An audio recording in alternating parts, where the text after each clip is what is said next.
Hey folks, Dr. Mike here for the Making Progress channel. I'm just going to start calling it that from now on. If you're new to the channel, it used to be called Making Progress. Then my friend Chris Williamson said that it should just be my name and, all for the clicks and stuff. Remember, my goal is never to give you guys a really decent take on what I think the world is like and to help you with information that you might find useful, but to make as much money as possible and just say whatever. So however much we have to lie to you or change thumbnails and titles and change even the name of the channel, we will. Isn't that right, Scott? Money, money, money, money, money. But good news, because this channel makes almost no money, we're going to give you the truth for a while at least. JK, always the truth from us, or at least my best take. Here we go. Video number 73. Agreeableness / disagreeableness. The ocean scale stands for openness to experience, conscientiousness, extroversion / introversion, and it just all gets put into the E. Agreeableness, disagreeableness, which gets put into the A. And N is for neuroticism. The ocean scale was discovered and derived, and it's the most research-supported objective way to understand human personality trait variations. So everyone you know and have ever met, and everyone in the world, their personalities are real different in a bunch of different ways we can't measure. But in the ways that we can repeatedly measure, quantify, remeasure again later, and know that we were pretty spot on, the ocean scale covers the biggest chunk of variation between how people are different all over the world. And someone that you pick at random in the world will score somewhere on all of these specific subscales. They have some degree of openness to experience, some degree of extroversion, introversion, and so on and so forth with all 5 of these variables. And they're somewhere on this normal distribution, right, which is a bell curve. Some people are extremely agreeable. Some people are in the middle of neuroticism, and so on and so forth. You can change where you are on the scale, but the biggest anchor point for anyone is genetics. On top of that, it's deep transformational and long-term life experience. On top of that, it's where you are in your life right now. Like if you are in school and you're an undergraduate, you haven't really become yourself yet, you have nothing to show for, you might be substantially more introverted than your genetics kind of allude to. On genetics alone, you should be extroverted. But when you go out in the world, you get a career, you get a job, you make some money, you become independent, you start dating or some shit, then you might actually start to trend over closer to where your genetics would have predicted on extroversion, because now your life situation has fundamentally changed. In addition to that, the other way to see it is somebody who was an average extroverted, introverted, for example, and then they got into some really crazy fame, like 15 minutes of fame type of shit, where everyone on the street recognizes you. I'm not going through that myself, but like a very junior league version. Not that this is happening to me, but some people, when they're foisted into that sort of thing, they actually become more introverted because they're, holy shit, like I never wanted to talk to this many people at the same time. I constantly feel like I'm the center of attention. This is weird. They actually become more introverted. But then when their 15 minutes of fame is up and no one gives a shit anymore, they go back to their old levels of extroversion. So there's multiple layers in this, starting with genetics at the very bottom.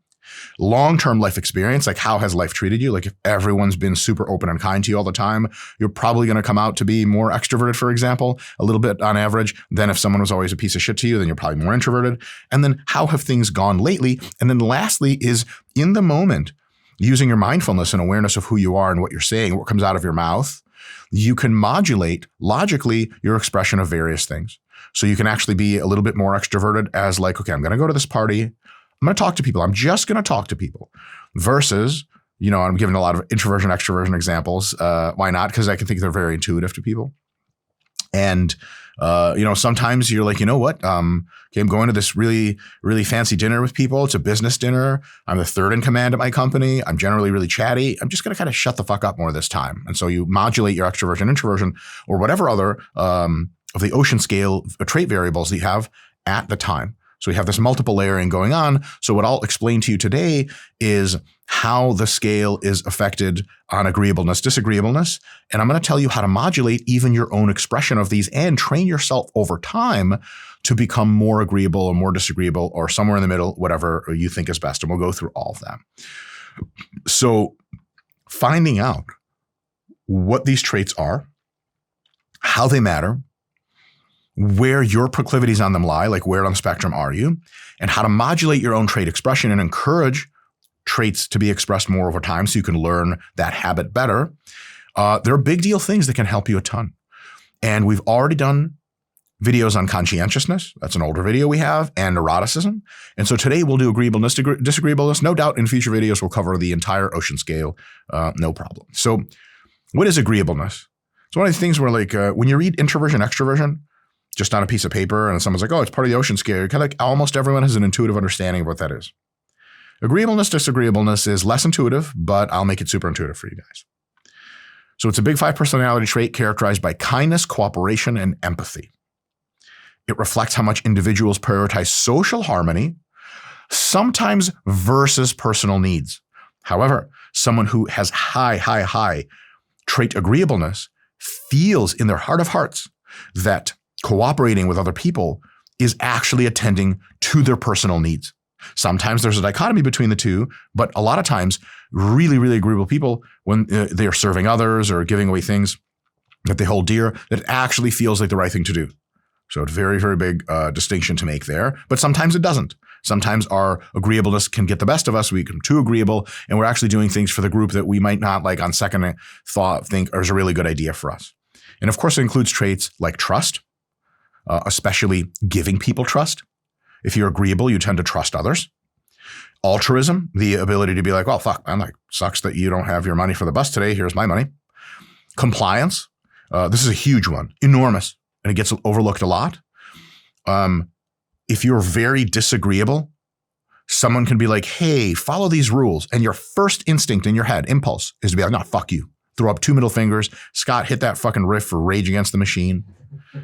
You know, back to, I won't do what you tell me. Back to your dad telling you to clean your room at age 14 kind of vibes, right?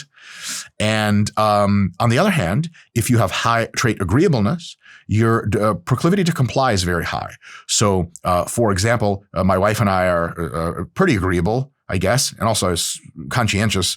But when we went to Tokyo recently on vacation, we did not throw a single piece of garbage anywhere unless it was a trash can. And we actually saw some garbage next to the trash can that other people hadn't thrown to the trash can. And we just like took a minute to pick it up and put it in the trash can. Like that level of compliance where someone's like, do this. And you're like, absolutely. And you try to do it as well as possible so that everything is nice and everything is smooth. So that's a high degree of agreeableness.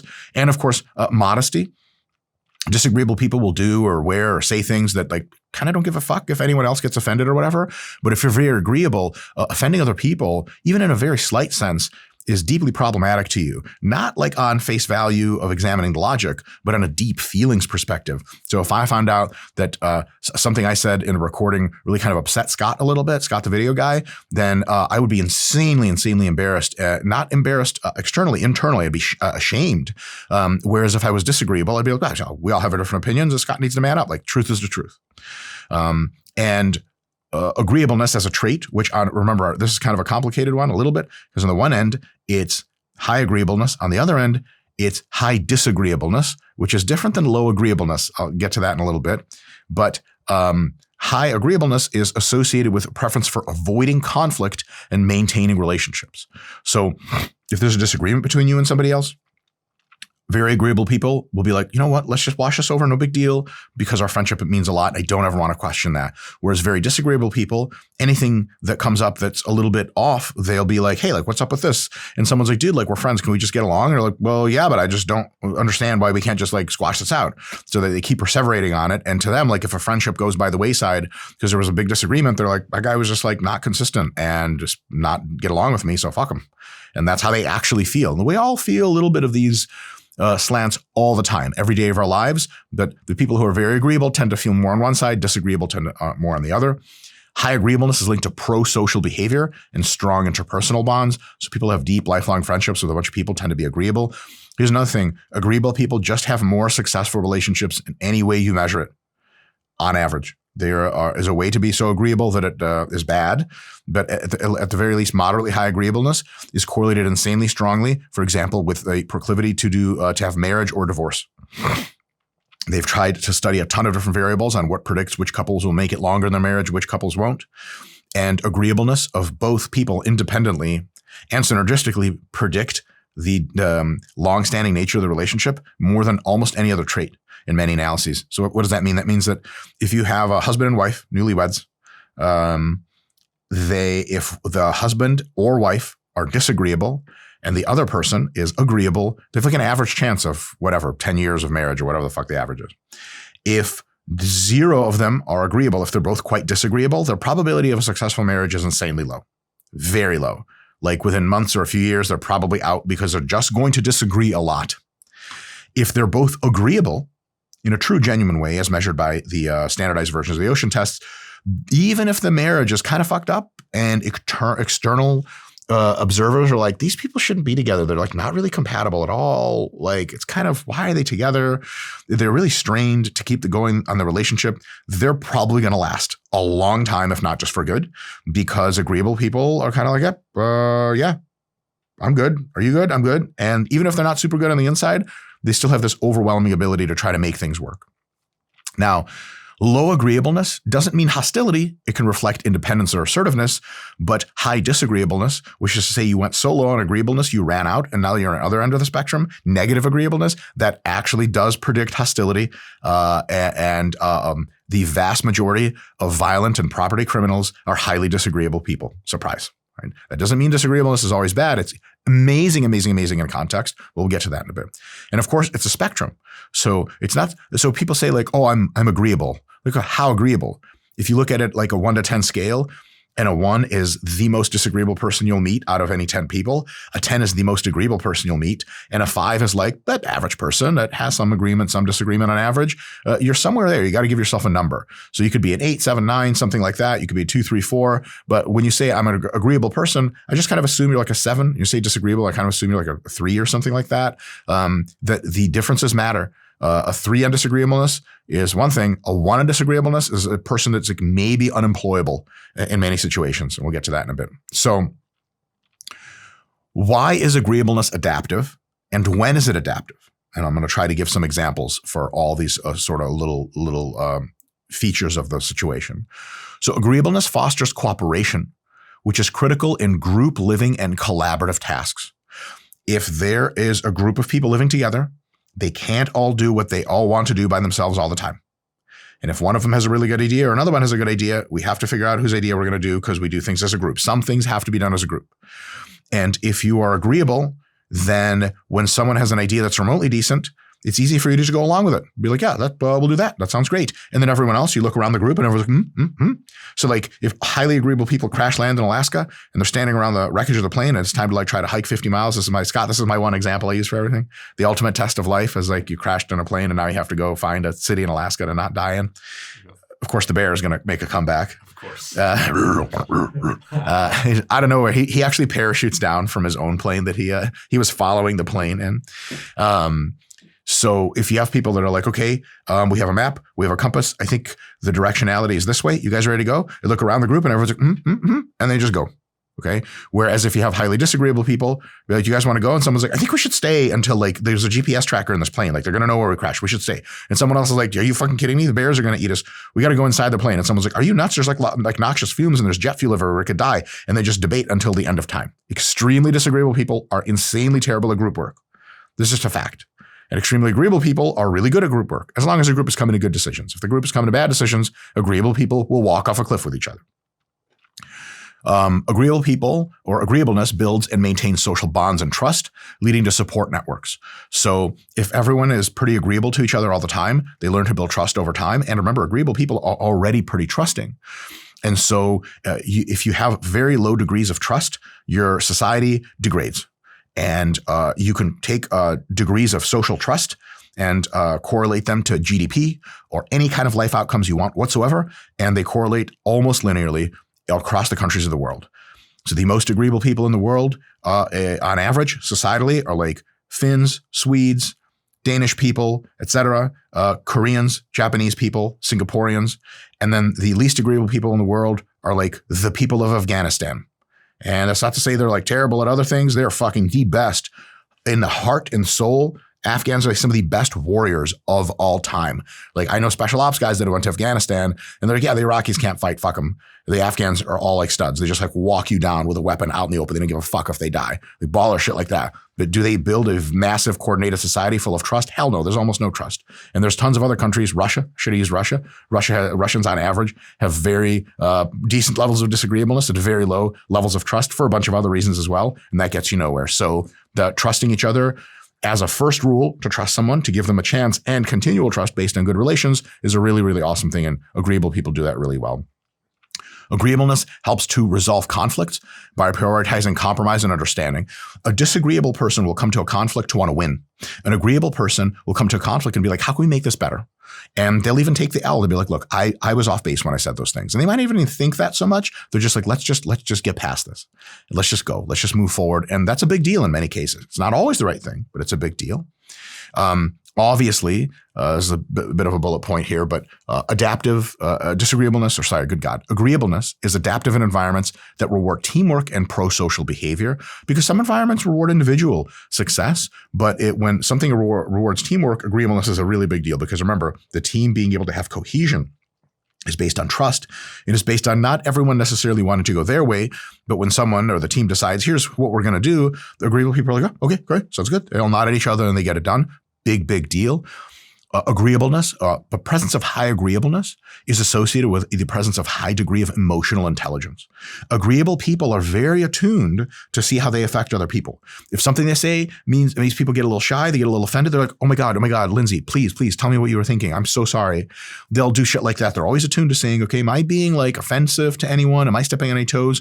Whereas disagreeable people often just don't look for signs like that. And if you tell them like, you really offended Lindsay, they're like, okay. People get offended and you're like, oh, wow, holy shit, that's really what you think, which isn't always a bad thing, but can be a bad thing in many regards. High agreeableness reduces the likelihood of interpersonal friction in contexts like relationships and workplace teams. If you have marriages or dating situation, agreeableness just means you fight way less. That's just what it means. And that's a big deal. A lot of people think the reason they're fighting is because they have different priorities. Sometimes that's true. Because they have different ways of looking at the world. Sometimes that's true. Because the person, based on something you said earlier, has a vendetta against you and they keep bringing it up. Sometimes that's true. But on average, the biggest explanatory factor for why some people fight in relationships and others don't is the average trait agreeableness of the two people and the independent trait agreeableness of both people. Because you can have people that barely have anything in common, that barely even like each other, that barely get along, and they get on just fine if they're super agreeable. That doesn't mean they're super happy in the marriage, but they're not going to rock the boat because all is well. And that's kind of how they do that sort of thing. And high agreeableness facilitates and promotes caregiving behaviors, which are critical in family dynamics or raising children. Your degree of agreeableness is going to be very high if you're a mother taking care of children, if you're an older person in a family taking care of many others, associating. And when you have high agreeableness, you tend to exhibit that often by actually genuinely caring for other people more. Like if you're a very agreeable person and someone needs help, you're like, that person, let's go do something. Whereas if you're very disagreeable, you're kind of more on your own team than anything else, which isn't always bad, but at the extremes can definitely be terrible. So agreeableness is amazing. And so far, I've been saying only nice things about it. However, as with all of these traits in the ocean scale, there can always be too much of a good thing or not enough of a bad thing. And sometimes the good things turn into bad things and vice versa. So at extreme levels, very high agreeableness, we can run into problems. Here are some problems that you can run into where agreeableness, which is generally a pretty good thing, can become maladaptive. First, agreeableness can lead to conflict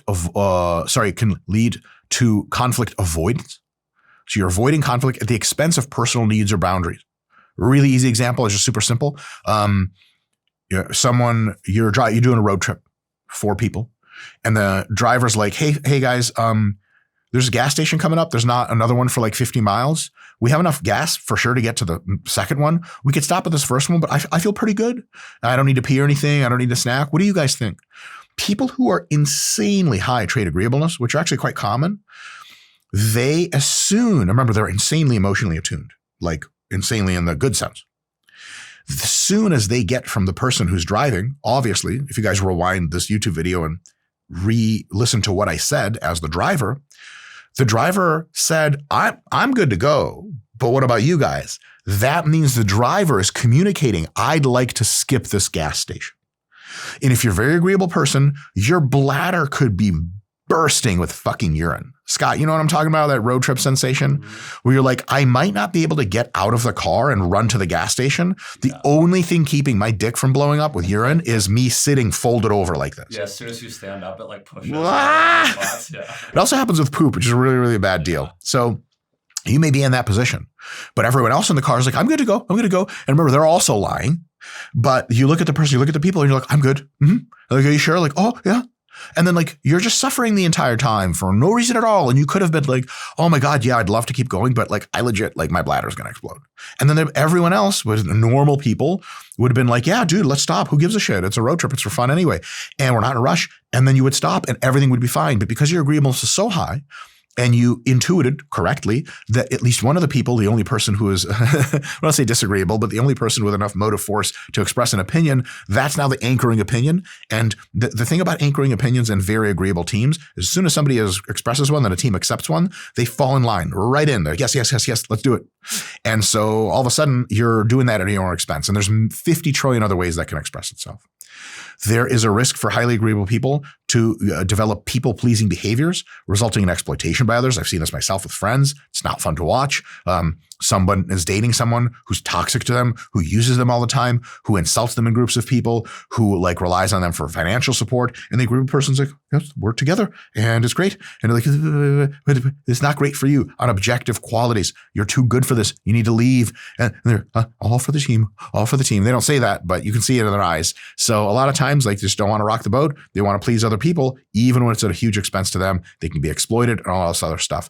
Another one is like, if someone in middle school, you do a group project, you're super agreeable, you do almost all the work, and the other person like sloughs off, jokes around, texts his friends, and then does a little bit of work, which is kind of shit you have to correct anyway. And then like when you go to the teacher later and the teacher's like, how was the group project? By yourselves, by the way. The person who didn't do much, you're like, oh yeah, we did a great job together. And you come in and the teacher's like, what did you do? And you're like, it was great. We did the great job together. And then you present everything and you tell everyone else like, oh, they're great. It was a great group partner. When in reality, that was total bullshit. So you're absolutely just getting like exploited, but you know, like you want to get along. What is it, Scott, the phrase, you got to go along to get along or some shit like that. Get along to go. Yeah. Some shit like that. You're just like, yeah, like all is well. And you may actually feel like all is well, though on the metrics, you're getting fucked. That's actually the worst kind of getting fucked in the ass is you're getting exploited, but you actually think it's okay. The second worst kind is you're getting exploited and doing nothing about it, but you know it's wrong. The third kind is you stop getting exploited because you say, this is wrong and I'm out if you keep doing this to me. So, and of course, if you go down the disagreeable scale, the next one would be like, is actually not really exploitation happening, but you suspect there is. So you're like, I think you're like using me. And they're like, I'm not. We're really just doing 50-50. And then disagreeable people don't even want to work in groups at the very bottom end. They just won't even have it because they're like, nah, groups is a way for other people to take advantage of me. And you're like, okay. So it goes all the way down the line. Big one here. Highly agreeable people have a huge difficulty in many cases of handling assertive or adversarial situations, which can lead to getting screwed over. But if you can accept to yourself that you were screwed over, it can also lead to resentment because your boss just a little bit above you can't fire you, would have to go to 3 other bosses to fire you, kind of give you a real curt treatment. He misunderstood your report that you submitted Friday. You were totally in the right. He's totally in the wrong. He was kind of rude to you. And you're just not the kind of person that is disagreeable enough to see him after the meeting or even in the meeting be like, that's actually wrong. Page 19C says this and you said it says that. You just won't do it. So you just swallow it. And then you walk around the office holding resentment to your boss, but you just do not have the disagreeableness to do anything about it. And resentment is terrible for 2 reasons. One, it screws over the person you're resenting because they don't even know about it. They could have been like, dude, oh my God, I'm so sorry. I'm so sorry. I totally misread that figure. You're completely in the right. I'm going to send an email follow-up to the team saying, guys, listen, Kelsey's super in the right. I should have never said that, but you never gave him that opportunity. So he's just going to think he's right. He's misinformed. You're letting him stay ignorant of the real world. And it's terrible because resentment eats you from the inside out if you're the one holding it. So a lot of times agreeable people build up substantial resentment, whereas disagreeable people, well, they kind of just vomit their resentment out live. You know, like if someone resents you and they're disagreeable, they're like, I hate you. And you're like, holy shit. And we're at a board meeting. Like, yep, you pissed me off and I hate it and I'm out of here. And like, oh, wow, at least we got that cleared up. So high disagreeableness can also contribute to decision paralysis and high stakes competitive settings. Because at some point, somebody has to take a stand and say, this is what we're going to do. I think it's the right way to go. What do you guys think? But a lot of times no one wants to step on any toes. So we're kind of like, and this kind of a paralysis, like, what should we do? I don't want to be the person I think I have a good idea, but I just don't want to, be the person in a group that kind of trods over others. So a lot of times not a lot happens because everyone's just kind of stuck looking at each other. That's not great. And a lot of times, high trait agreeableness can contribute to less critical thinking and exploration on important decisions, thus rendering less than ideal decisions. For example, if you have people of high agreeableness and you ask them, hey, do people of certain cultures who grew up in certain backgrounds behave differently in ways that are measurable and different between cultures, like actionably different? Like, is it true to say that Russian people are less trusting and potentially less trustworthy than average? And it's something we could bring to interactions as a low-key understanding, and of course willing to be falsified, but it may be like people from Sweden are just more agreeable and easier to trust, and very agreeable people will legitimately be like, no. Everyone's an equal. Because remember, to agreeable people, they see other humans as all members of one giant team. And if you're hyper agreeable, that means you're hyper teamwork focused. That means everyone isn't replaceable, but they're morally interchangeable. They're just as valuable as everyone else. There is no hierarchy to highly agreeable people. Everyone's flat. And so when you tell them, isn't it true that these people kind of low-key suck a little bit sometimes, and we should probably be aware of that and call them out on it occasionally? They're like, no. And so you don't even do the critical thinking required to investigate. Like, is it really true that these people behave differently? Because the thought of being critical to others in your own head and potentially asserting that there are differences between people, holy crap. And when you get these people into gender differences and race differences, you can forget about it. Anathema to them. They want nothing to do with it. Everyone's the same. Everyone's great. And that's often true, which means that these are kind of the people you want a lot of in your society. But sometimes when shit is different and there's folks exploiting other people, then you're like, well, you know what, man, actually there are differences here, and maybe we shouldn't just take people at face value. Excessive trust is a thing that agreeable people can be kind of follied with, and that may result in vulnerability to manipulation or deception. I mean, folks like, Scott, am I trusting in your experience? Yeah, you're extremely trusting. Like, too trusting, perhaps. What's that simp level of trust? Yeah. So my default opinion, okay, I have one rule for this. If you claim something to me, you tell me something, and it does two things. Does not violate the laws of physics and causality. If you're like, oh, I flew by my own power yesterday, I'll be like, you're insane. I got it. And two, doesn't radically misalign with my understanding of how the world typically works. You're like, yeah, I wrote an 80-page book in the last hour. Like, does not violate the laws of physics in a technical sense, but I find highly, highly unlikely. If you pass those two filters for me, anything you tell me, I'm going to believe. So if I meet you in an airport and we chat for a little bit and you're like, yeah, dude, I actually used to be like a person who like, I've like had to travel to a couple of different schools. My parents were in the military and I won like every spelling bee at every school. I'd be like, oh my God, that's amazing. I was never really good at spelling. We'll have a conversation where I believe 100% what you're saying. And someone at the end of that would be like, dude, I was just fucking with you. Be like, oh, fuck, you got me. I'm not going to be like, oh man, I got to retool my world for assuming people are lying to me. I just assume everyone's telling the truth. It's a flaw 100% because there's people I've learned over the course of my life.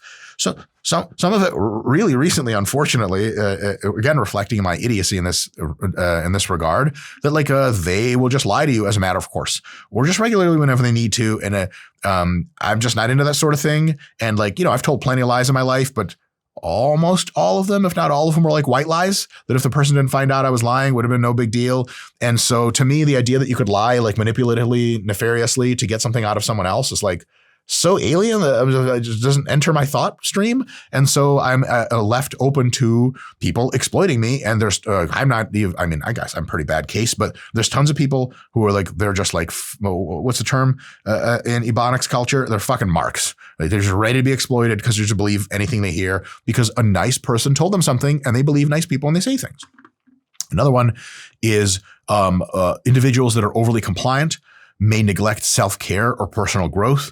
You see this in Japanese corporate structure. People will stay up odd hours. They'll live in a tiny fucking room. Everything for the corporation. And like they work themselves half to death because everything for the corporation.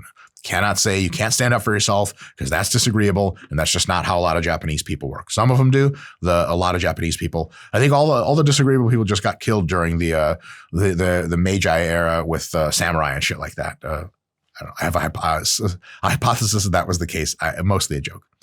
And this kind of weaves into all of them. Highly agreeable people, excessively agreeable people have a reduced capacity for constructive confrontation, which is critical in leadership roles. Like one of the members of our team at RP, he's on the board and he sits in the whatever the fuck we call it, like the leadership committee. It's like 4 total people.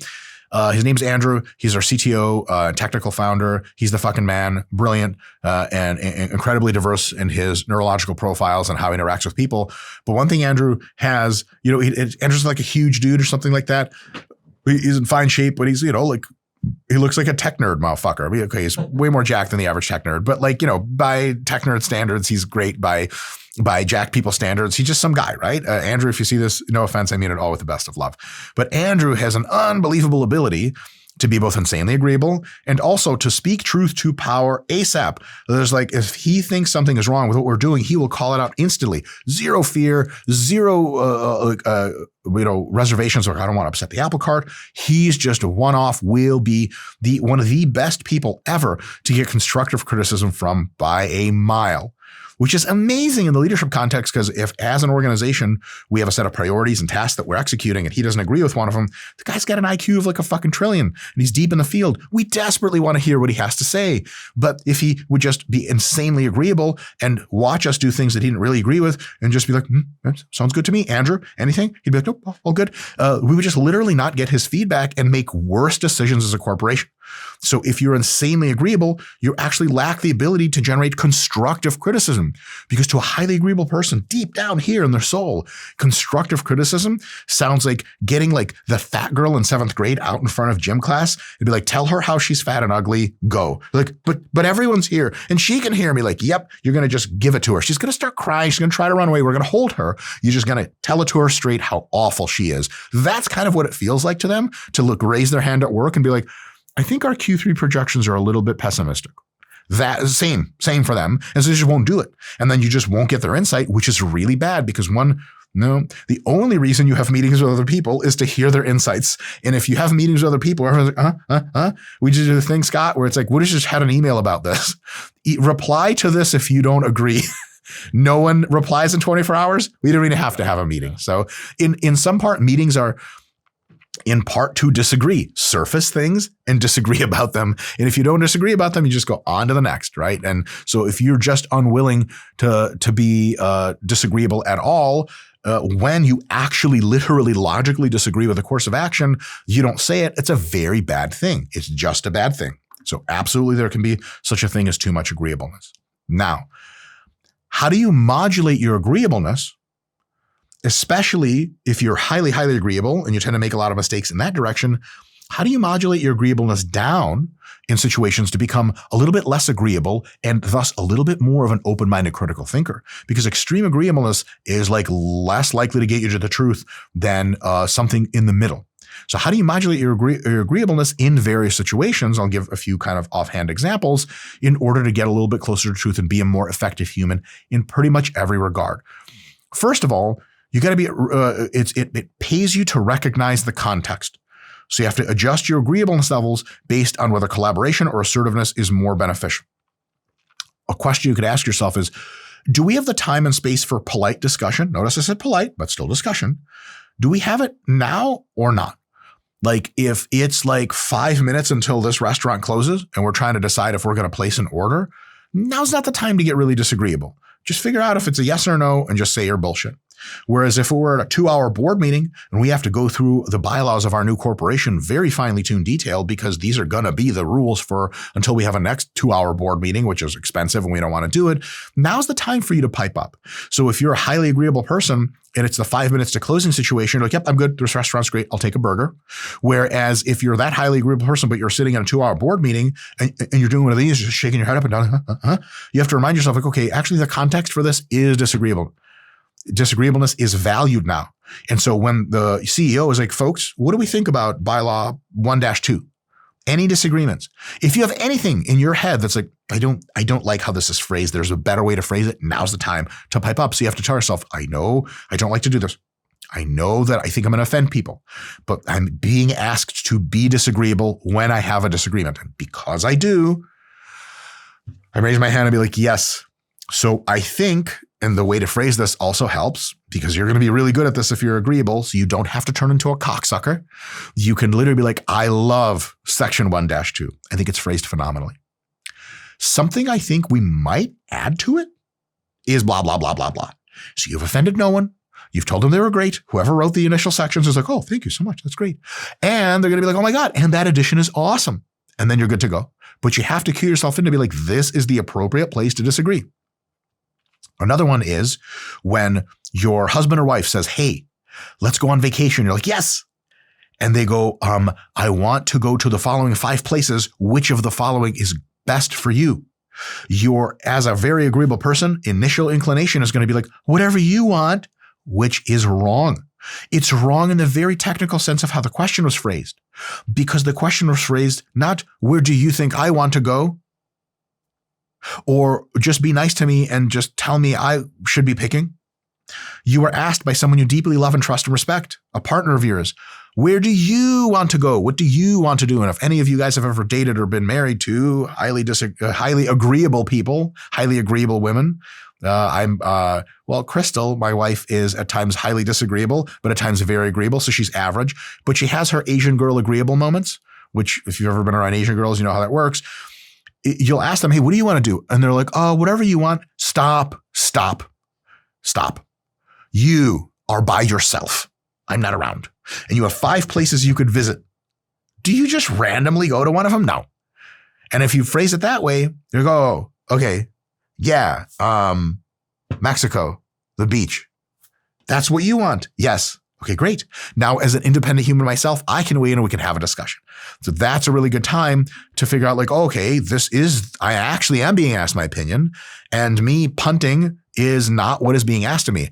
In agreeable people, I'll put it to you this way, and I don't want to frighten you too much. This is a bit of a comedic thing, but a little bit of truth here is, think about it this way. If you're asked your opinion in a context in which you have plenty of time and your opinion is actually solicited, if you say, oh, whatever everyone else likes, you are actually doing less than your due diligence. You're being a shitty teammate. Again, I don't want to frighten you. Oh, fuck, Scott. We're like pissing people off across the world. Like, oh my God, I've been such shit to people my whole life just by agreeing. But then reality, like, if you want to see it like that, then it is your agreeableness duty to agree with the question of what do you want? And to be agreeable, you have to actually render your own opinion. It's kind of taking your agreeableness and making it fight itself in your own head, which may be not so pleasant, but it will lead to better outcomes.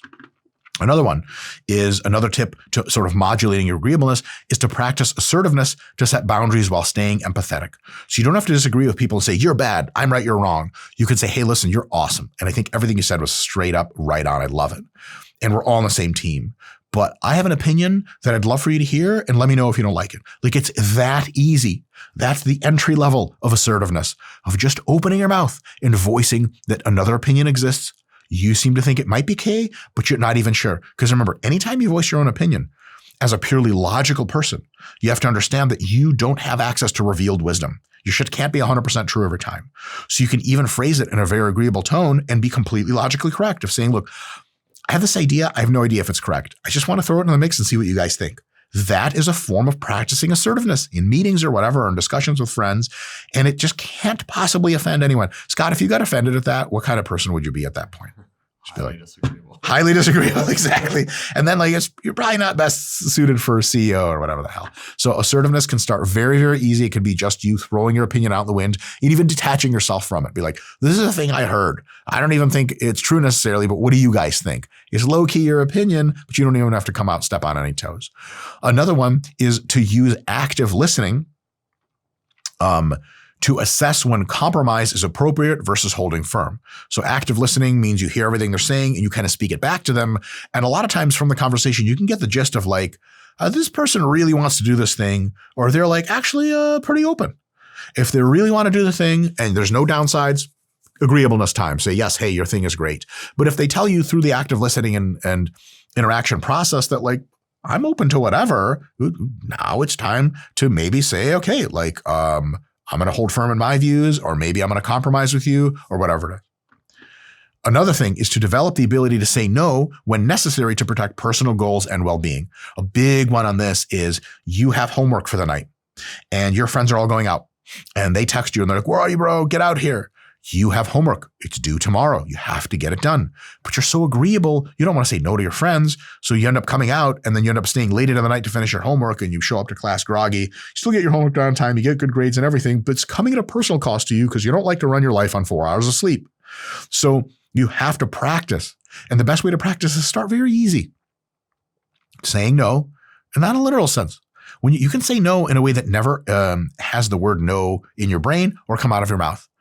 You can say, hey guys, I'd love to. Please take pictures and videos for me. Please post them on social media so you can get yourselves canceled. I want to be a part of the mix, but I got to do homework and I love you guys, TTYL. There is zero disrespect. There's zero discordance.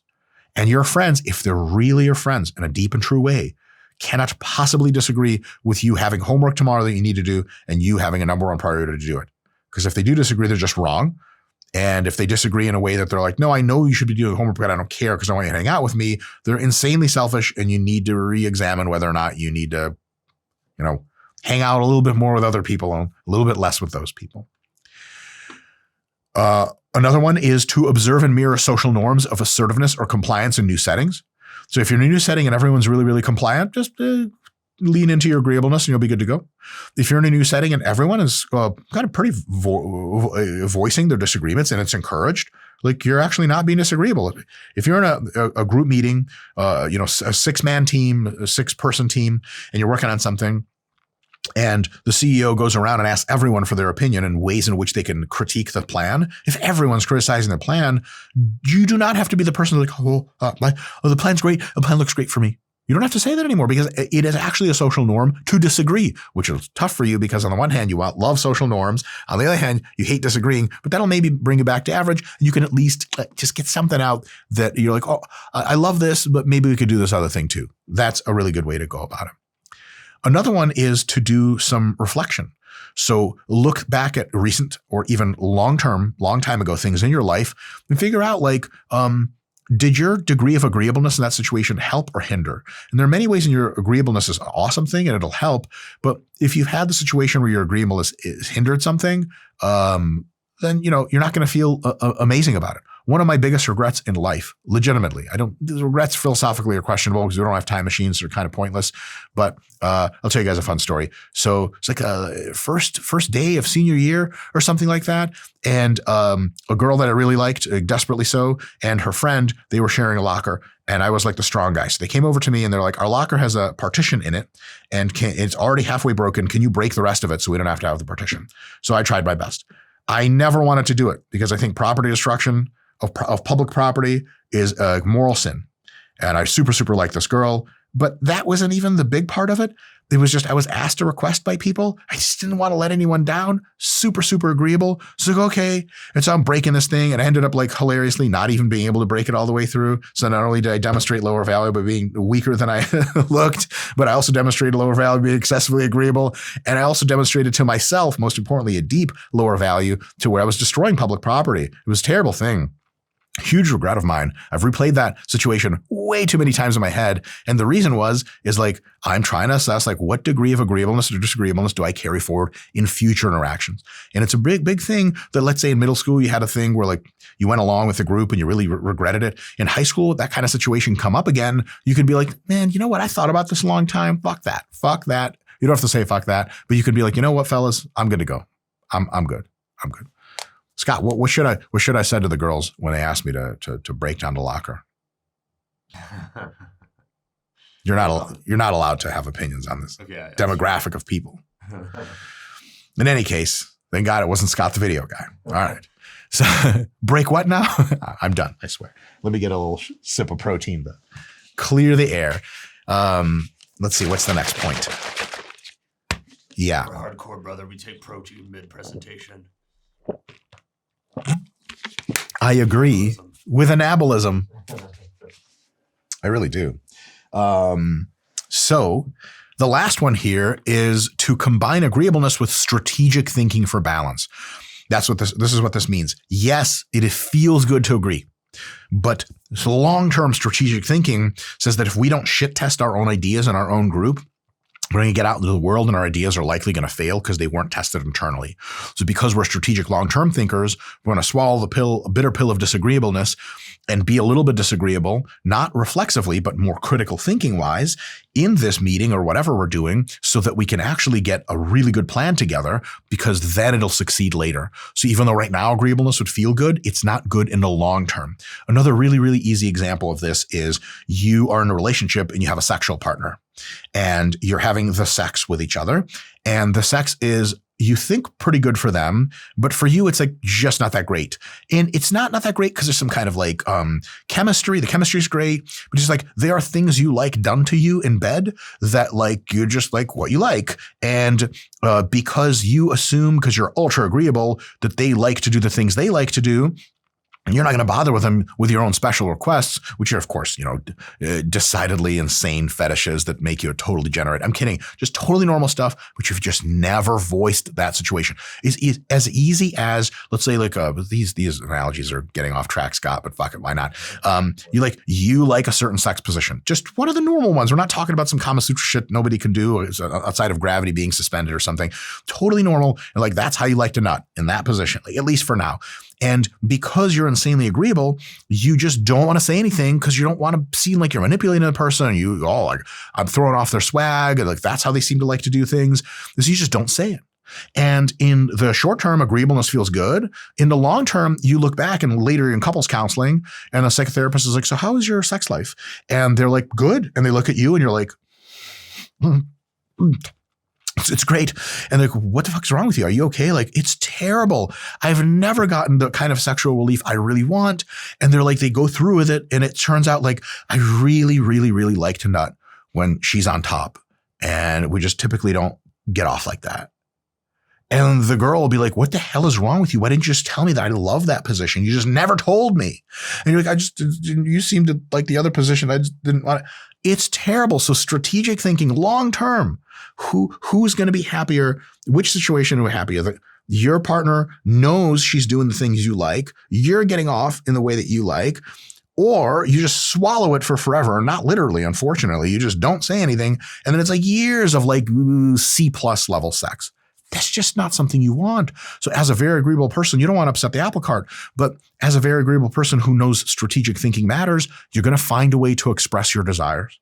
So, I really like, the hit it from the back, which is great and super fun. But also if you would occasionally just get on top of me so I can nut from bottom, I think that'd be great.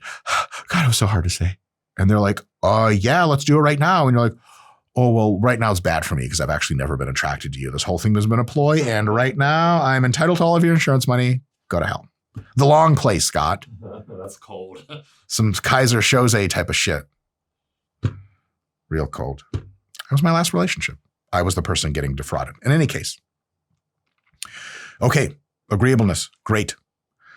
But even though we can express our trait agreeableness a little bit higher and a little lower, we can also train it over time through multiple expressions, a lot of mindfulness, so that over time, if you modulate your excessive agreeableness, you can become more even-keeled. So how do you train yourself over time? What practices do you employ to slowly bring your average agreeableness down from toxic, life-destroying levels to you're just a really, really nice person, but you're still reasonable? Couple of things. One, and a lot of times this is the kind of thing that works well in therapy or in groups, but all as well, is role-playing scenarios. So if you really have trouble with practicing assertive communication, you can practice it in role-playing where there's just literally nothing on the line. Like it's just a role-playing scenario. But here's the thing. If in role-playing, you have a lot of trouble getting out disagreement, in real board meetings and stuff and staff meetings and meetings with the engineering team, you're going to be totally useless. So if it's too much for you to practice a little bit of disagreeableness or a little less agreeableness in a real situation, start pretend. You could even talk to your dog. Like, well, I tell you what, Mr. Woofers, I think we could go about this better. Oh, God. And you look at Mr. Woofers and he kind of moved his ears. Like, oh, God, I offended my dog. You just go pet him for a while. Even if you start like that, practicing that for a while can help. Another one is, of course, doing the practice, that means repeatedly, of challenging the group consensus. So in safe environments, practicing raising constructive dissent to refine your ability to disagree effectively. Start small scale, start in groups in which you're kind of the leader, because as a leader, you sure shit can say you disagree with people, and then eventually you'll be more comfortable doing it in other places. But here's what I'm trying to tell you guys for a bunch of these. These are real hard to do for ultra agreeable people the first time and the second or the third. But after like the 15th time and you have a lot of practice doing them, especially in context, like every time you walk into this specific boardroom inside wherever you work, Google headquarters or some shit, anytime you walk in there, you already remember that this is the place in which not only have you practiced being critical in a very, very polite way, but it's been well received. And so your brain over time just be like, you know what? If I go to the sushi restaurant after with these folks, I'm sure shit back to my usual psychotically agreeable self. But in this context, I remember that it's okay to be critical, and my brain develops a certain level of comfort with the criticism when I'm in this room. That's a big deal, but it just takes time for you to keep going at it. Another one, this is kind of interesting.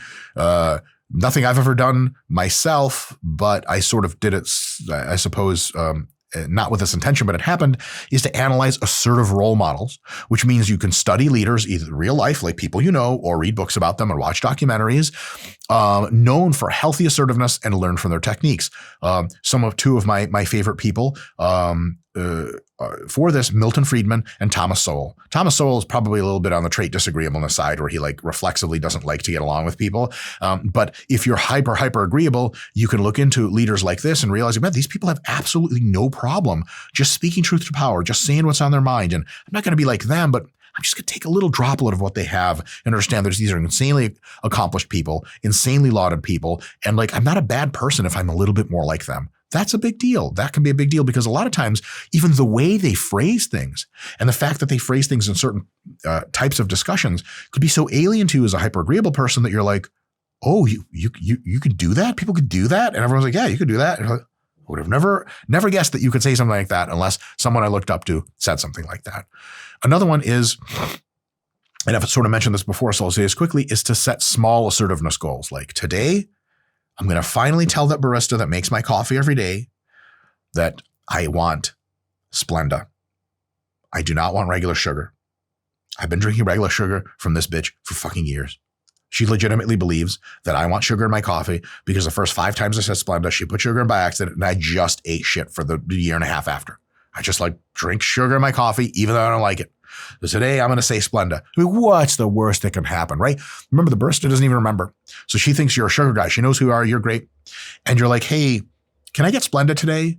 Like, she's not going to be like, whoa. You've wanted Splenda this whole time and you were lying to me about just acceding to sugar. Like, I thought we were friends. She's not going to say that. She'll be like, oh, that's interesting. Okay, you usually go sugar, right? And you go, even though it's not true. Yep. But today's Splenda. And then boom, you disagreed. It was super low stakes. That's a tiny goal you can set for yourself walking to the coffee shop. And like the worst thing that could happen is she could be like, what? You son of a bitch. Scott, she grabs the knife. What do they need to cut in a coffee shop? Like brownies, right? Yeah, sure. And she jumps over the counter and stabs you to death on national television while your family's watching. That's the worst thing that can happen, but I'll say it's highly unlikely. Another one, and this is already one we've mentioned, is reflect on outcomes. Often you were agreeable, you were toxically agreeable, it led to bad outcomes. It happens a few times, you keep reflecting, it's going to change your behavior patterns over time. Here's a huge one.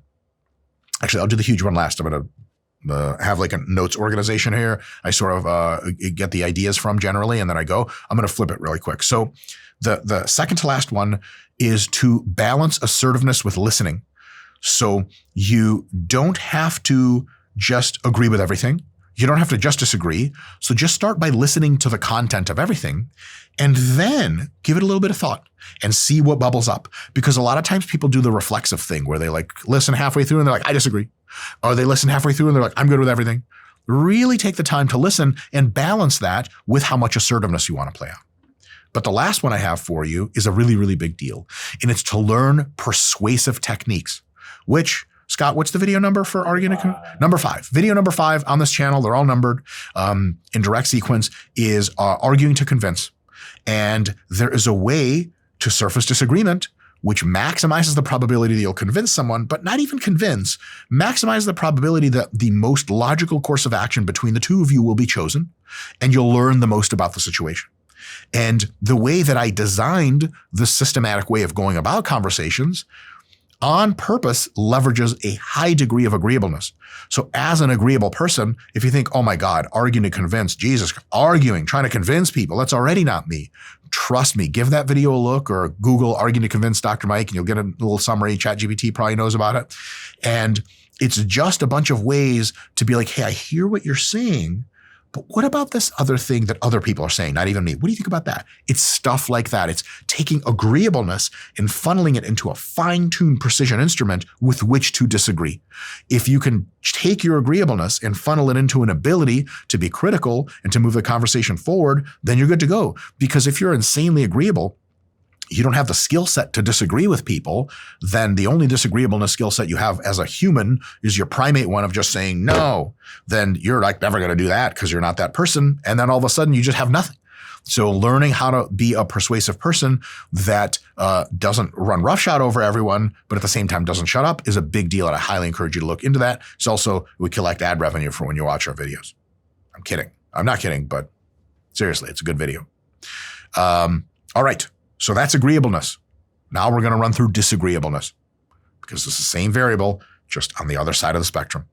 Disagreeableness is the counterpart to agreeableness marked by assertiveness and independence in many cases, and also marked by a reflexive, in your deep heart of hearts, temptation, tendency, righteousness in not getting along, in being the odd man out.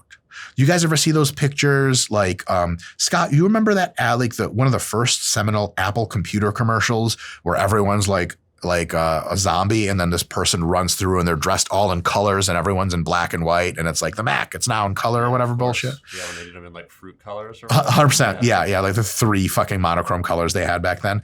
And so you fantasize about being that person. Everyone's wearing white, you're wearing black. Everyone shuts up, you step forward and buck up. That's the ultimate disagreeable person. That's where that spectrum ends. In literally like the Matrix movie and the Rage Against the Machine thing where everyone's doing their thing at the very end of the movie, walking around the city, and Neo literally calls up the Matrix people, the AI, and says, go to hell, I'm fighting you all the way, hangs up the phone, and flies off, violating the laws of physics and standing out like crazy.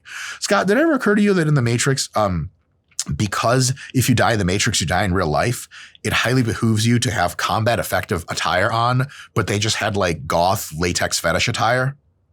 Well, yeah, I mean, that looks sweet.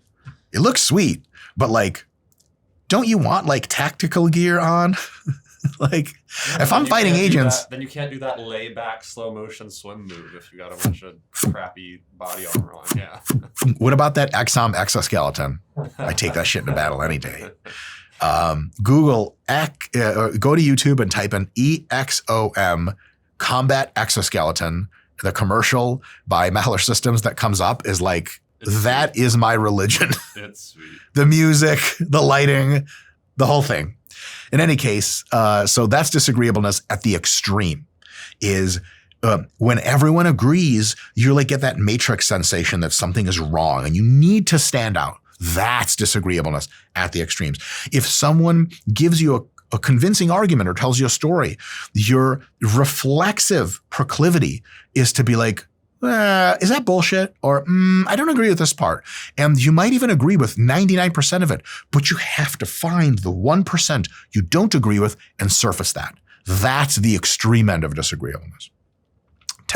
Disagreeable individuals tend to prioritize personal goals over group harmony. That doesn't mean they necessarily hate that the group is going in the direction with them. They maybe want to be a part with the group, but they don't like the idea of this living in bliss harmony. Where everyone's like, yes, everyone agrees. They think there's something wrong with that. And that's why disagreeable people can be very, very great parts of teams when they're the person that's always going to surface the thing that everyone else should have surfaced, but was too nice to do. They're going to get the group closer to the truth in many cases. Sometimes it gets to be a little bit much though. Traits associated with at least moderate disagreeableness include skepticism, a competitive nature and critical thinking. At the extreme, they include traits like cynicism, where like anything anyone says, you're like, that's bullshit. Like you're just insanely disagreeable.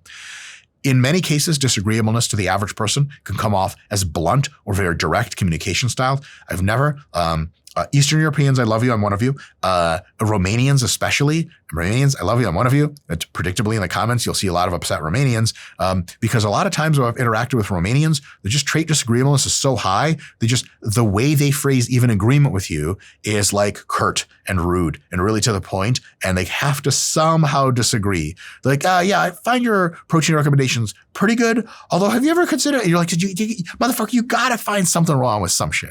And I guarantee you, can't guarantee this, there's a high probability there's going to be an Eastern European in the comments. Just scroll through and they're going to be like, what you said about Eastern Europeans is right, but in many ways it's wrong. And you're like, got you, motherfucker. And I challenge an Eastern European to be agreeable in the comments. And they're going to be, I can't do it. It's so hard to do. All jokes, obviously everyone's on a spectrum somewhere. Tons of Romanians are insanely agreeable, but there's an Eastern European something or other that just fucking hitting a wall. It's really intense. However, you always get the real deal from Eastern Europeans. They're probably unlikely to harbor like secret resentments against you. If a Romanian person doesn't like what you're doing, you're going to hear about it. If a Brit doesn't like what you're doing, you get like a snide joke and you're like, are you good? And like, oh, I'm totally good. But then they talk shit to their friends. No offense, Brits. Obviously all jokes. They're like, that's a kind of dynamic that tends to emerge sometimes. Again, a very low-key way to say this, disagreeableness is associated with the ability to challenge the authority and the status quo. And extreme disagreeableness isn't associated with just that ability. It's associated with that desire. You want to be the only person that draws out the Roman short sword against like highly disagreeable people. When they see like the 300 movie, on average, if they're into that sort of thing, they're going to love it because they're like, yes, fuck the empire, that sort of whole bullshit. And high trait disagreeableness is often necessary at times for assertive leadership or debate-driven environments. Like if the truth has to get there, disagreeable people will eventually get to it. And it reflects in the healthy way of a willingness to disagree without fear of social backlash. Like someone will wear a different outfit to school than everyone else is wearing. And someone else is like, dude, are you really going to wear that? They're like, yeah. They're like, but what about what other people think? They're like, I legitimately never occurred to me that other people matter about what they think about my clothes. How absurd of an idea is that? And then you're like, oh, I guess representation of other people's ideas in my head matter. But in reality, I guess what they think really doesn't matter much. You never even saw it from that perspective. That's a big deal. Now, why is disagreeableness adaptive and when is it adaptive? Because remember, these are two, like a sword and a shield, so they both have their value, agreeableness and disagreeableness. Disagreeableness to some extent, to a healthy extent, just like agreeableness to a healthy extent, encourages boundary setting and protecting personal interests. People who are not insanely agreeable will be like, nope, I'm doing my homework. See you guys tomorrow. Click, turn off phone, put phone away, begin doing homework. It's critical. Like, so I have a friend, his nickname is Toombs, and he is very disagreeable on average, but usually in an adaptive way. But like, I know full well that I have zero control of Toombs ever. I can only just be like, hey, do you think this is a good idea? And if he does, he'll say yes. If he doesn't, he'll say no. He's an uncontrollable person. Like at this point in my life, I'm like sort of low-key famous or whatever and rich and all that bullshit. So some people in my life, I have to question like, are they just agreeing with me because I'm Dr. Mike? I know for 100% certainty, 105% certainty, right, Scott, that my friend Toombs will never cut me anything other than the fucking real deal. It is the most brutal person Scott and I know by a mile. And I wanted to say, Mike, that I think you're always right and that you're really great. Good. For the record. Good. We were going to cut your pay, but now we're going to cut it by a little more because we know you're all in for the corporation. Like, all right, I earned a pay decline today. Gee whiz, mister. So it's a big deal because a person like that, I don't ever have to worry about making him uncomfortable because if he's uncomfortable, I'm going to fucking hear about him. It's critical in competitive settings where personal ambition drives success. Like Elon Musk has elements of disagreeableness because everyone in the industry is like, you can't just go make your own electric car. And he's like, fuck all of you. Yes, I can. If he was insanely agreeable, he would just work for someone else at another company. He would do a great job, but maybe he wouldn't be the avant-garde person that he is. Another thing is disagreeableness in healthy doses promotes truth-seeking as disagreeable people are not going to conform unless they really believe we're doing the right thing. Agreeable people, you'll tell them a flat-out lie, and they'll be like, uh-huh. Oh, here's a really good one. There's an experiment they've done in psychology a whole bunch. You can do this in undergraduate classes. It's fairly easy to do. You have lines drawn on the board. And they're like 3 lines, and one of them is a different length by a little bit, but notable amount. And you get the whole class, except for a few people, or a whole class. The class has already been warned. The new person comes in and sits down, and the class was told before, like, hey guys, we're going to ask you if these lines are different out loud. Just say no. Say they're all the same. And then they finally get to the last person. So everyone's like, yep, those 3 lines are the same, or those 4 lines are identical in length. And the next person's like, yep, look the same to me. And if a person who came in who doesn't know it's an experiment for them is highly agreeable, they're 100% of the time going to be like, yep, those lines are the same. Now inside, they're like, Jesus Christ, the fuck is going on? Like, and then they're like, oh, I must be like having some neurological shit. Maybe it's the way I'm looking at the board. Clearly everyone like knows something I don't. I'm just going to say they're the same and like see why, because it turns out it's like a non-Euclidean geometry class. And like, well, in the nth dimension in which we examined earlier, these lines actually have the same length because length isn't even one of the dimensionalities we're talking about. You're like, oh shit. Oh, I love this. This is what I signed up for, like complex math, times 10. They're going to think of it that way. Whereas disagreeable people, if you're disagreeable enough, 39 other students, good-looking students you want to be friends with, people have already said, yep, those lines are the same. If that was our friend Toombs, he'd be like, he used to smoke cigarettes, so it was like funny impression. He's smoking in class. Like, sir, can you put that out? He'd also be like, nah, I'm good. Still smoking. He'd be like, that line on the end is longer than the others. And they're like, how sure are you of that? Like, as sure as I am that I have like fingers on my hands? And so it's really important for people like that to exist, because if everyone looked at the same technical manual of a rocket and everyone found that it was fine, and one person found that there was actually a little bit of an engineering error that could cost us the whole rocket, and if they're really agreeable, they're going to be like, I'm probably wrong about this. They'll tell no one, and then the rocket goes boom. But if they're like, that component should be 1 centimeter longer. And everyone's like, are you sure? Because this is going to take our project. We're going to have to delay launch by a month. And they're like, carry the 5. Yep, it's too short. If you don't have disagreeable people, you're going to blow up a lot of rockets for no goddamn good reason. If you have some good, decent quality dose of disagreeable people that can effectively communicate, then you have ultra skeptical people that you want on your team. That's a big deal. You're going to get to the truth more often than not. This disagreeableness allows for challenging ideas and fostering innovation in group settings. Innovation is a huge deal. It drives everything forward. Disagreeable people are often very, very good innovators because they look at something and they're like, we can make this better. Whereas agreeable people are like, it's great. I don't want to upset anyone. It's useful in leadership roles requiring tough decision-making.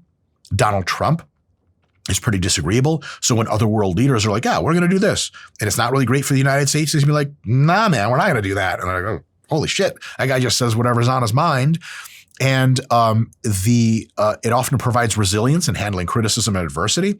So if your just trait disagreeableness is pretty decent and someone's like, I don't like what you're wearing, you're like, sweet. And they're like, but I had an opinion and I tried to insult you, and they're like, nothing registered. I really honestly could not give remotely of a shit of what you say. Like, imagine if you're hyper successful, you're an adult, and you show up, with your kids to a friend party, and there's other kids, and a 4-year-old's like, your shoes look funny. Or you're going to be like, oh shit. Oh God. Oh no, I gotta change my shoes. You're going to be like, kid, you little scamp, get out of here. Right? Because like, it just does not hit you at all that they disagree with how your shoes look. When you're disagreeable enough, everyone who says anything to you is like a 4-year-old telling you about your shoes. You're just legitimately, it's not like, oh, I care, but I'm pretending I'm not. You just actually don't care. And not even in a negative way. You just don't care. Like if someone said to you like, oh, the people of Thailand think that fried chicken in America is kind of strange. You probably wouldn't be like, oh, Scott, we gotta do something about fried chicken. This is embarrassing. You're going to be like, oh, okay. And like, does that hit you? You're like, no, not at all, right? And so disagreeable people, even for deeply personal things and huge disagreements they have with people, they just don't feel that same sort of like, oh my God, this is a big deal, which is awesome in many cases because they could just speak truth to power, which is an awesome, awesome thing. And that can encourage problem solving by questioning ineffective or outdated norms. Huge, insanely adaptive thing to do. I'll say this without putting too fine a point on it. The number one reason why North Korea and China have not had revolutions yet against their insanely oppressive governments is because on average, Asians are more agreeable than not. It's just a thing. Feel free to get at me in the comments. The American people on average, if the government started behaving like China, they start electing people that are like the elites are toxic, fuck the elites, we're speaking truth to power, and it just doesn't work out. It's just very much more difficult to suppress the average American person, whereas the average Chinese person will be like, well, just like, I'm just not going to stick out. I'm not going to be the person to say anything about this. And then, Xi Jinping continues to be like the king of China for the last 20 years, which is a terrible thing for the Chinese people, but because they're on average more agreeable. But on the other hand, like, the Chinese, Japanese, Koreans, roughly similar levels of a high degree of agreeableness. That's also why you go to Japan and find that almost no one commits crime and there's almost no litter in the street because they're so agreeable and follow rules so well that they're not going to stand out and they're not going to break the rules, which is awesome. It's hyper pro-social. But if someone manages to climb to a social hierarchy and they happen to be, a psychopath, like the leaders of the communist parties, then they could just like kind of screw everyone over indefinitely, more or less, and sort of nothing happens, right? All right. So when can disagreeableness be maladaptive? I don't have to say a lot here because it's kind of clear, but here's the thing. Disagreeableness can lead to conflict escalation, which can damage relationships and reputations. If you're just not willing to budge, man, like that can be tough in many circumstances, and that's not great. There is a risk of disagreeable people as being perceived as hostile, reducing social support and trust. Another thing is like, if you are already in agreement with Thomas Sowell, the economist philosopher, everything he says is like poetry and like the revealed wisdom of a god. If you disagree with Thomas Sowell, you come at it from a different intellectual perspective. Maybe you're more on the leftist side of the political aisle. The way Thomas Sowell talks is to begin many of his conversations, assume you're an idiot because to him, kind of we're all idiots because he's a mega genius, and he's going to embarrass you during the course of the conversation into having a different opinion. If you hear that and you're already on a side, you're like, go, Tom, go, get him.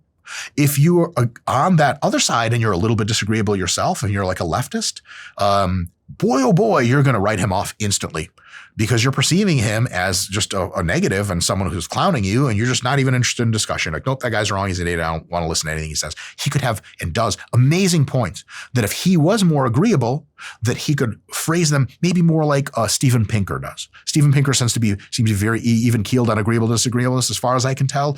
And he's going to phrase things in a very nuanced way that say, okay, this is great about this, but this maybe needs some work. People who are on the political hard left or hard right, they listen to Steven Pinker, they're more likely to be like, yeah, that's a good point. And if they listen to Thomas Sowell, or if they listen to like, I don't know, some leftist person, who do we have in our Noam Chomsky, right? If they listen to people that aren't so agreeable, they're just not going to go along with it. And so a lot of times disagreeable people, even though they disagree, they have a real hard time convincing anyone of that fact because they just come out as like too curt and too rude. And that's not great, which of course limits opportunities for collaboration in group-oriented environments. There's a real good, easy way to have an ineffective group. You pick super, super talented people that are insanely disagreeable. They just debate with each other for hours and they just dissipate and the group goes. I listened to a podcast a little while ago. I think it was an interview with Mark Andreessen, who is like a hyper-billionaire, super tech founder guy. He's amazing in every possible way that I can conceive of. And I think he said something to the effect of like, a lot of the best companies that are doing really well don't break up because like the market went south or the tech just got beat out. There's always ways you can adapt and conform and go other places. He's like, most of the time or much of the time that I've seen companies that are awesome fall apart is just like people who are there, the mega talent, the team breaks down. They just go the separate ways. And there's a very easy way for teams to break down. If you have insanely disagreeable people on the same team, it's just going to go. Like some of the people in the fitness space, which I know really well, at the very top of their own little companies and hierarchies, they're pretty disagreeable, which is why there's not really like one big evidence-based conglomerate company altogether. Because like if you get Jeff Nippard and I into a room, anytime I say something to Jeff Nippard, he'll render the assessment of, okay, yeah, largely agree with that. And like if he doesn't agree, he's going to tell me. And so if Jeff and I ran the same company, maybe we'd have a good time, but maybe we'd disagree so much that it would be like, Whereas Mr. Nick Shaw, my CEO at RP, Mr. Nick Shaw is very agreeable, but in that middle ground to positive side where he's highly effective. But because he's very agreeable, my disagreeable ass, in many contexts intellectually, I tend to be very disagreeable. And all the engineers who are hyper disagreeable in many cases can pipe up and he can always manage that space. So a lot of times if Mr. Nick Shaw at RP was highly disagreeable, Scott, we would not have a company. We would not be coming to work. Like he's held the company together like in 90 different scenarios just with with agreeableness. So agreeableness and disagreeableness are awesome allies, but you can't have too much of one or the other because then you suffer from a bunch of stuff. Disagreeableness can foster isolation by alienating others with blunt communication. Like if someone asks you like, hey, what do you think about this outfit? And you're like, I think it looks like shit. Like they might just not hang out with you after that, even though you were like honest to them, and they go to the club later and they're like, hey, Kyle, do you like my outfit? And Kyle's like, I don't know, man, I gotta go. And they're like, fuck, John was right. My outfit does look like shit, but he's kind of a dick. And so I'm never going to hang out with him again. And so a lot of times your feedback could have been valuable where you could have said it a different way. If you're really highly disagreeable, you didn't. So in that case, John, when asked, hey, what do you think about my outfit? And be like, it's good. Can you try on a few more? We'll see like how they compare. Totally same effect, because you can be like, oh, this one's great. And then she comes up to Kyle like, Kyle, what do you think about my outfit? He's like, oh yeah, Stacy, I don't know, let's get out of here, and get you out of that outfit. You feel me? And she's like, oh my God, I don't know. Scott, is that how the club is? That's exactly how it is. You nailed it. I've seen enough club You've been movies. to one before. I've been to a leisure club before with friends. Yes. But I was in the corner, shaking in fear. Team cohesion, bad deal if too many people are disagreeable. Disagreeableness is also associated with lower emotional intelligence. So a lot of people disagree and they're just like, oh, that upset someone, which is not ideal. People on the Asperger's side of the autistic spectrum tend to have lower emotional intelligence and often be quite disagreeable. Not disagreeable in a sense of combativeness or cynicism, but they're just like, they just think what they think and they'll let you know about it, and it might not fall really well. And here's another one. This is trippy. Some of these points I helped develop with ChatGPT, and it brought up a really awesome point that I would have not come to myself. I think this is really, really wonderful, and I want to share it with you guys. If you're really disagreeable and you're really competent, you're going to have an attitude of, I'm just going to do a lot of things myself. And what ChatGPT said is that can lead to too much independence, which can lead to burnout as your delegation abilities are undervalued because you don't want to delegate to other people, because the way they're going to do what you want them to do is different than you wanted, and you disagree a lot.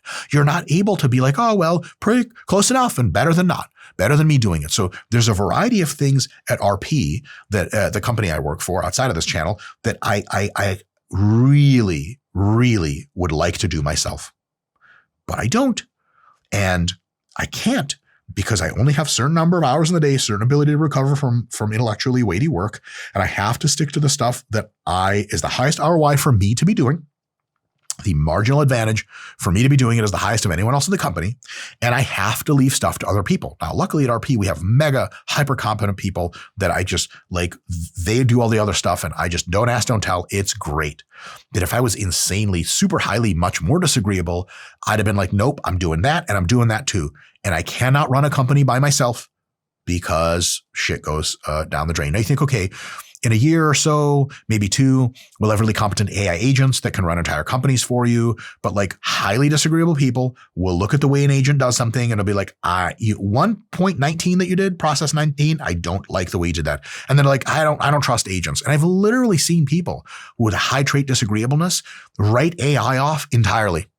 Like they'll fuck with ChatGPT once, back when it was GPT-2 or some shit. And they're like, I don't like how it said that. And they'll just write it off. So, but if you're agreeable, you're like, ooh, it's not so great, but it's trying and it's doing a pretty good job. Let me check in a little bit. And then eventually you start cooperating even with AIs. Here's how messed up extremely high disagreeableness is.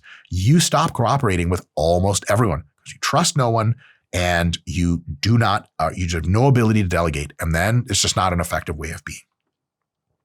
Elon Musk, known as quite a disagreeable person, thinks all of his company workers are so good that he'll come in once or whatever to see what the biggest problem is, help unblock them, and then he'll go to another company, fly to another city, leaving that company behind, ostensibly because he trusts they're doing a good job. So disagreeableness is good, but too much of it can be definitely a bad thing. So if you tend to be disagreeable in situations and places and contexts where it's a bit much, how do you modulate your disagreeableness by becoming more agreeable? Let me give you a few examples, a few ideas. So first is to recognize context.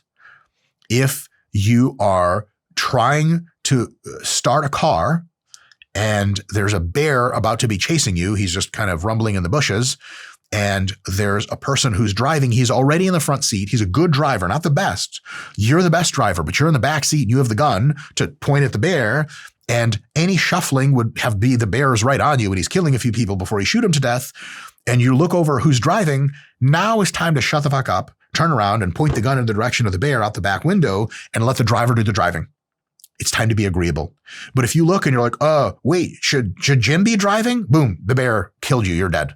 Now, that's kind of a shitty analogy. It's not very realistic. But when it's time to make decisions now, it's time to be agreeable, to get along and go along. Do your best and then make the decision. But if you have plenty of time to disagree and now is the time and place, great. Here's another one. Social norms. Scott,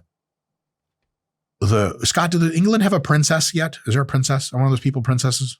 I mean, I think they have one, right? Yeah. Princess Diana was the thing. Yeah. R.I.P. So if our friend Toombs, R.I.P., if our friend Toombs was met like the king and queen of England, and they were like, oh, thank you for inviting us to your party. What do you think of our attire? He would legit be like, oh, that's an interesting thing to wear. I'd be like, Toombs, Jesus Christ. Whereas if he modulated his disagreeableness, he could be like, oh, pops up in his head. I don't like that outfit, but I shouldn't be saying like this to the king and queen of England. Those are very nice people and they're here on special occasion. Yes, it looks great. Just do it. This is not the time to be disagreeable. Here's another one really easy.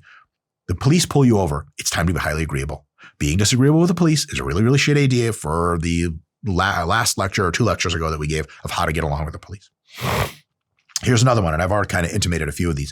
Pause before reacting.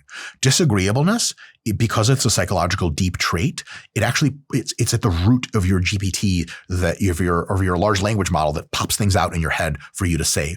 And so understand that model can be wrong. And if you're insanely disagreeable in many regards, or very highly so, and you think inappropriately so, when you put something up, then think, okay, is this the thing to say? Like if my wife really wants to watch one of her TV shows that I like but don't love, and she's like, do you want to watch this? And I can clearly tell she wants to watch it. Sometimes my first thought in my head is like, no, bitch, I hate that fucking show just because I'm having a bad time in my own head. I usually like the show, but right now, like, I just don't want to watch it. But I know it's important to my wife and I know she really wants to watch it and I can tell. Then I pause before reacting and go, okay, Israetel, really, what are you supposed to say in this? And I go, yep, sounds good. And if I'm like, she wants to watch it, but I don't, I'm like, baby, you want to watch this right now? And like, I'll see you in an hour. I'm going to go talk to friends on the phone. Everyone wins. Whereas if the first thing I thought of came out of my mouth, it would just be really curt and rude. Be like, dude, I hate that show. And she's like, really? We watch it all the time. And it would just be sad. And I would be, oh, I didn't mean that. So a lot of times disagreeable people will pop off at the mouth, then later assess what they're saying. And then later be like, oh shit, I should have taken that back. But you can't take back things you said. Once it's out into the ether, it's out in the ether. So it's a really, really good idea if you happen to be pretty disagreeable and agreeable in important situations to take a pause in your own head and be like, okay. And this is actually how modern GPTs work. So the original GPTs, like built by OpenAI, they just like whatever the neural network connections pinged back first, that's what they would say. And they said some wacky shit. Now what they do is they ping the network a whole bunch for the same prompt and they get a bunch of responses. And then a logical operator chooses like top 5 of all the 10 or 5 responses it gives. It parses them with some logical stuff. And it goes, okay, this response sucks because it's too short. This one's too long. This was too wordy. This one actually got something wrong. This one's damn good. It's our best one. Boom. That's what we're going to say. Now, because they're superpowered AI, they can just do that in like a fraction of a second. You can do that in at least a few seconds and you can use delay terms. Someone's like, hey, what pizza do you want? And you're like, and then you think. And your first initial thought was, I don't want pizza, I want Chinese. So you go, and then while you're umming, or you go, ooh, and while you're going, you go, okay, I want Chinese, I don't want pizza. But everyone here wants pizza. So I'm going to say, I want, yeah. Let me look at the menu. Boom, that's it, problem solved.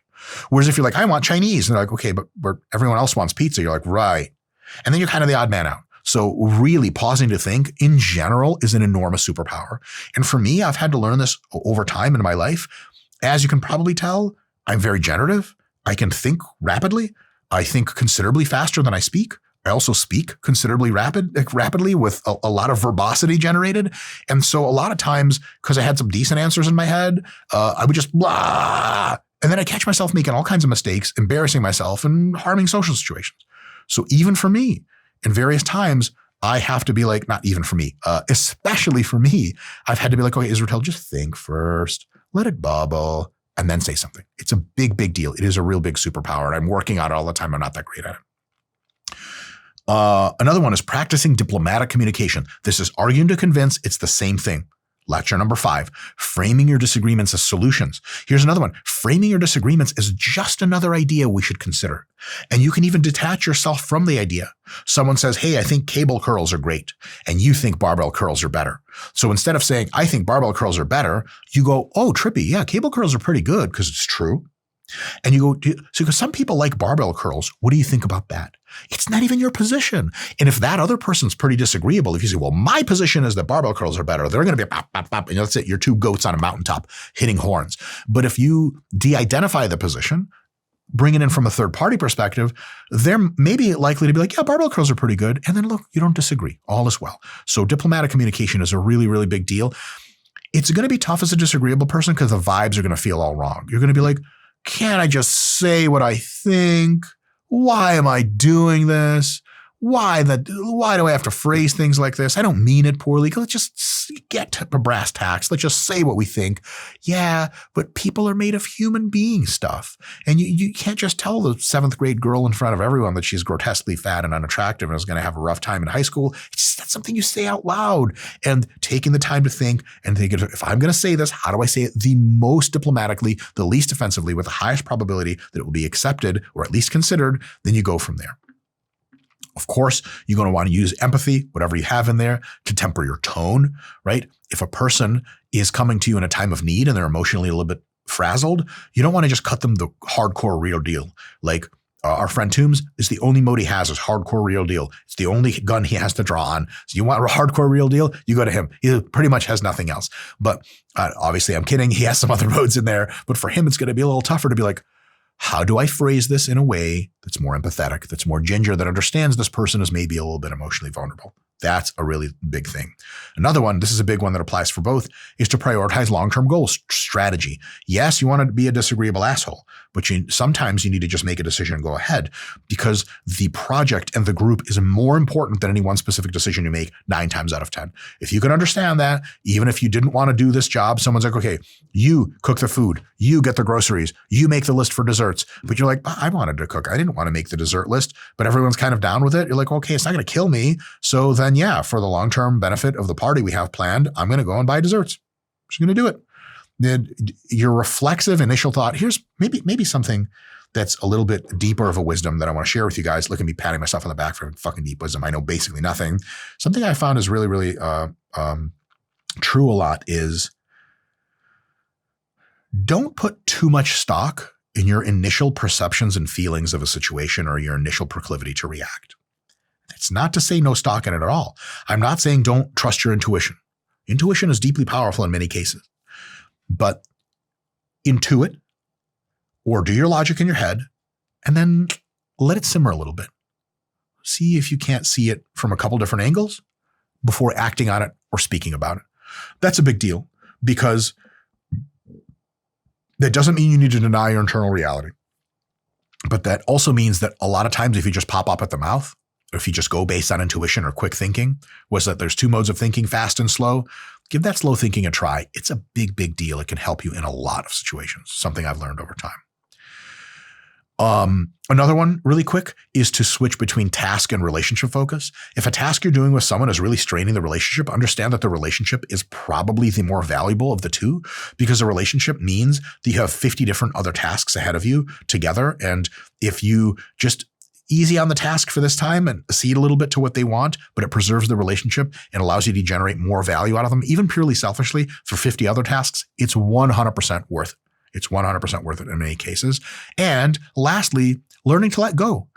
There are so many things that in retrospect turn into huge blowout arguments that just do not matter. Do you want to go to the lake or the pool? It's summertime. Let's go have some fun. And if by some small margin you wanted to go to the pool and you're disagreeable enough and so is your partner, that can be a relationship destabilizing argument. Whereas if you know that you really want to go to the pool, but they really want to go to the lake, and you realize like, okay, if I just say I'm good with the lake and I go along, I'm going to have fun. They're going to have tons of fun. It's going to be a great time.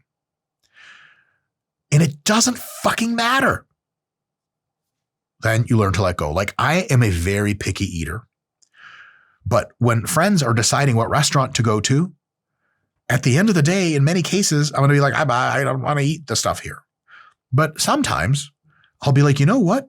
I'm good with whatever. Because I can find something at any restaurant that I can eat. And do I have to go exactly to where I want to go all the time? No, absolutely not. So learning to let go, especially if stuff that doesn't matter, is an insanely huge tool for disagreeable people. Because here's the thing. If you're disagreeable and you're letting go of important things that you should be talking about openly, you're making a big mistake. You need to be disagreeable in those cases. But if you are disagreeable and you just let all the little stuff go, you become an awesome friend, an awesome teammate, and an awesome cooperator. On the other hand, if you hang on to every little tiny disagreement and surface it all the time and you need your way or the highway, you're gonna like ruffle a lot of feathers, and in a way that people just don't want to interact with you. Scott, what's the ultimate example of this? Like the standard Ashkenazi Jewish mother or mother-in-law. Like every single thing she doesn't like, you're going to hear about it. Oh, yeah. And people don't, there's the reason that that's kind of a cultural joke, is people don't want to hang out with your Jewish mother-in-law because she just bitches all the time. And any plans or any ideas, anything you have, she's going to have a fucking problem with it. And sometimes the way Ashkenazi Jews be is because they're on average pretty smart and on average have a tendency to disagree in a productive way. It's good. Like Jews will bicker about a bunch of stuff. You should see my CTO Andrew and I get into it. But the bickering is super productive. The thing is, like, in the proper context of building business empires, which you Jews are awesome at doing, it's amazing. But in the context of like, what should I wear today, or what should we go out, or what movie should we see? It's insanity. And so you have to understand that, like, I have to learn to let go. For me in my life, I have a huge emphasis on how I train, have a huge emphasis on how I work, and everything else. I just am always telling myself, and naturally have a slight proclivity to, just not give a fuck. Where are we going? What are we eating? Who's hanging out? Whatever. I'm down with whatever. And I'm not always like that, but I try to be, because let me tell you one thing that may be a little bit wise for the rest of your life. The little things do not matter. And if you only ever do what you want to do, you might not be exposed to some other cool shit. Like my wife and I went to go see Wicked, the movie. I didn't know that it was a musical. Musicals to me, like, I would rather watch footage of mass death than a musical. Scott, we're on the same page on this, yeah? Yes. Musicals are torture and they're terrible. But I went with my wife. I thought Wicked, I didn't know it was a musical. Make fun of me in the comments. And you know what? When we were in there and people started singing, I was like, these people are really good at singing. And I can always appreciate mega talented people. The scenery was beautiful. The CGI was beautiful. The whole plot was amazing. And I was just like, I'm here for it, man. I'm here for it. And I had a good time. We made it 80% of the way. And my wife looked at me and she's like, do you want to go? And I was like, yes. And she's like, yeah, me too. So we'll finish that movie whenever bad things happen. Also, they were still friends at the end, and I like that. I don't even like want to see the part where what's her name becomes the witch. Also, she could get it. You feel me? Ariana Grande could get it too. I don't even know why I said that. It's just true. I could have just been like, oh my God, this is terrible. We need to leave immediately. But luckily I didn't, and I had a good time. It wasn't my number one choice, but it ended up being like a beautiful experience I can reflect on and joke about later. So if I have anything wise remotely to teach you, it's the small stuff just does not matter. And if you think it matters a lot in your own head, you're just going to be a problem for yourself 9 times out of 10. All right. How do you modulate your disagreeableness over time? How do you train down your disagreeableness and become more agreeable if you know that you're pretty disagreeable and it's harming you more than not, especially in some things? So first of all, you can do empathy building exercises like imagining others' perspectives. Like you told someone at a board meeting, you're wrong for these reasons, blah, blah, blah. You were righteous and you got to the truth. Imagine if you were them. You're in a position of equal or higher power than them in the board. And they had this really good idea. They worked on it a ton and you just excoriated it. They're so sad. You devastated them. They're going to come home and their wife's going to be like, how was work? And they're like, I don't know, man. I don't even know if I'm doing a good job. I got yelled at today. And they were going to have a fun time. They had a pizza party with their kids later, Friday night. They played board games and dad's kind of sullen, like you ruined somebody's fucking Friday night, you son of a bitch. Think about it like that before you yell at people or get really disagreeable. Like people talk about how awesome Steve Jobs was, but he was insanely disagreeable. Like, no disrespect. He's a god and titan and will forever be remembered as one of the most brilliant people of all time. But like he ruined a lot of people's days. And I'm sure, like, you know, if you bring him back from the dead or whatever, he's not going to love knowing that. Or if he does, kind of cunt. But it's not nice. So if you just imagine, okay, if I was the person being yelled at, what would I think about it? A lot of times you're like, I'm going to stop yelling at people. I'm going to be more polite to people. Sometimes you can do acts of kindness. Like if you are very kind to someone, or you're in a relationship and you like wash the dishes for them, even though that's their responsibility, it can just generate a lot of goodwill, a lot of good feelings, and make you feel more trusting and more agreeable. And you can build on that over time. And having that be the emotion and brain space that you practice a lot makes you more prone to think like that reflexively by a margin, but it does. Another one is, of course, to use mindfulness and meditation to reduce your one-off judgment and increase openness. Everyone is just their own, and this is the literal truth, beautiful expression of the tree of complexity that the universe has generated. That is only everything you'll ever see. Mass death, slaughter, the R word, the worst things ever is the beautiful fruit of the tree of the universe expanding. It's actually what it is. And if you hate it a ton, it does you no good. If you love it a ton, it does you no good. It's still the same thing ever. So if you're insanely disagreeable, which at the end means you just want the world to be totally different, like Anakin vibes, then you have to step back and be like, the world is what it is. And that can often really help, because then you're like, yeah, I'm not attached to one thing or another.